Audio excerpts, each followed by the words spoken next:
আজকে আমি বিকালে ঘুমাচ্ছিলাম, আমার একটা বন্ধু এসে আমাকে ডাকলো, সে নাকি আজকে একটা জুতো কিনতে যাবে। তার একটা জুতো ছিল, সেটাও আজকে ছিঁড়ে ফেলে দিয়েছে। তারপরে আমার ভার্সন ফোনটা নিয়ে আমি তো বেরিয়ে পড়লাম জুতো কেনার রওনা। তারপরে কিছুক্ষণের মধ্যে আমরা জুতো মার্কেটে পৌঁছে গেলাম। তারপরে একটা জুতোর দোকানে গিয়ে আমরা জুতো বের করতেই বললো আমার কাছে সেই জুতো নেই। তারপরে আমরা দুই বন্ধু মিলে ওখান থেকে চলে গেলাম আর একটা দোকানে। তারপরে আর একটা দোকানে গিয়ে আমি জুতো বের করতে বললাম, কিন্তু সে তো আর একটা খরিদ্দারকে নিয়ে ব্যস্ত, আমাকে তো দেখাচ্ছি না। আমি কিছুক্ষণ বসে থাকতে থাকতে তারপরে আমাকে দিল একটা লেডিস জুতো।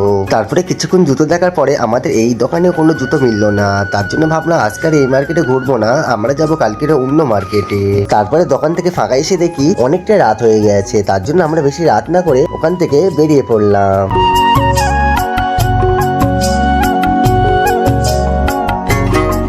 তারপরে কিছুক্ষণ পর আমরা চলে এলাম একটা ফুচকার দোকানে, কারণ আজকে আমি আমার বন্ধু ফুচকা খাওয়ার বেট লড়বো।